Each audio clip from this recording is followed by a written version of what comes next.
1954 का कुंभ मेला भारतीय इतिहास में एक अद्वितीय धार्मिक आयोजन के रूप में दर्ज है, लेकिन इस आयोजन को एक भयानक त्रासदी ने हमेशा के लिए काला अध्याय बना दिया। यह मेला उस समय आयोजित हुआ जब भारत स्वतंत्रता के बाद अपने शुरुआती चरणों में था और व्यवस्थागत चुनौतियों का सामना कर रहा था। 1954 में प्रयागराज, तत्कालीन इलाहाबाद में आयोजित इस कुंभ मेले में भगदड़ मचने के कारण 300 से अधिक लोगों की मौत हो गई और हजारों घायल हुए। इस त्रासदी को लेकर कई सवाल उठे, लेकिन सरकार ने इसे कुछ भिखारियों की मौत कहकर टालने की कोशिश की। इस लेख में हम इस घटना के कारण, इसके प्रभाव और उस समय की सरकार की प्रतिक्रिया का गहराई से विश्लेषण करेंगे। 1954 का कुंभ मेला भारत के स्वतंत्रता के बाद का पहला कुंभ मेला था। इस मेले को धार्मिक और सांस्कृतिक दृष्टि से महत्वपूर्ण माना गया। यह मेला हर 12 वर्षों में आयोजित होता है और इसे भारतीय संस्कृति और धर्म का सबसे बड़ा उत्सव माना जाता है। 1954 के कुंभ मेले में पहली बार स्वतंत्र भारत के प्रधानमंत्री पंडित जवाहरलाल नेहरू ने भी भाग लिया। इस वजह से यह मेला राजनीतिक और सामाजिक दृष्टि से भी अत्यधिक महत्वपूर्ण बन गया था।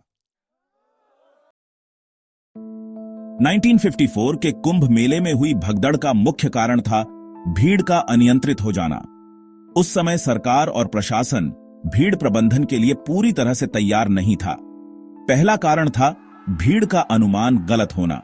अनुमानित संख्या से कहीं अधिक लोग मेले में पहुंचे। प्रशासन ने करीब 20 लाख लोगों के आने की उम्मीद की थी, लेकिन 50 लाख से अधिक श्रद्धालु पहुंचे। दूसरा कारण था अव्यवस्थित व्यवस्था। संगम क्षेत्र में पर्याप्त जगह और सुविधाओं की कमी थी। पुल और रास्ते बहुत संकरे थे, जिससे भीड़ को नियंत्रित करना मुश्किल हो गया। तीसरा कारण था वीआईपी आगमन। प्रधानमंत्री जवाहरलाल नेहरू और अन्य गणमान्य व्यक्तियों की उपस्थिति के कारण भीड़ और अधिक बढ़ गई। वीआईपी मूवमेंट के लिए रास्ते बंद कर दिए गए, जिससे सामान्य श्रद्धालुओं में घबराहट और भगदड़ मच गई। चौथा कारण था सुरक्षा और प्रबंधन की विफलता। पुलिस और सुरक्षाकर्मी भीड़ को नियंत्रित करने में असमर्थ थे। उस समय के उपकरण और तकनीक भीड़ प्रबंधन के लिए अपर्याप्त थे। तारीख 3 फरवरी 1954। स्थान संगम क्षेत्र प्रयागराज। घटना माघ पूर्णिमा के दिन भारी भीड़ संगम में स्नान के लिए एकत्रित हुई। अचानक से भीड़ के एक हिस्से में धक्का मुक्की शुरू हो गई। संकरे रास्तों और पुलों पर भीड़ इतनी बढ़ गई कि भगदड़ मच गई। सैकड़ों लोग कुचले गए और कई लोग गंगा यमुना नदी में गिरकर डूब गए। 1954 की इस त्रासदी ने सरकार को कटघरे में खड़ा कर दिया। सरकारी बयान सरकार ने शुरू में इसे एक मामूली घटना बताने की कोशिश की। इसे कुछ भिखारियों की मौत कहकर घटना की गंभीरता को कम किया गया। मृतकों की संख्या सरकारी आंकड़ों के अनुसार 300 लोगों की मौत हुई, लेकिन वास्तविक संख्या इससे कहीं अधिक मानी जाती है। मुआवजा मृतकों के परिजनों को मामूली मुआवजा दिया गया, जो उस समय के हिसाब से भी अपर्याप्त था। प्रधानमंत्री नेहरू की भूमिका। प्रधानमंत्री नेहरू ने घटना पर शोक व्यक्त किया और इसकी जांच के आदेश दिए। हालांकि प्रशासनिक लापरवाही को लेकर कोई ठोस कार्रवाई नहीं की गई। 1954 की इस त्रासदी ने समाज और मीडिया में गहरी नाराजगी पैदा की।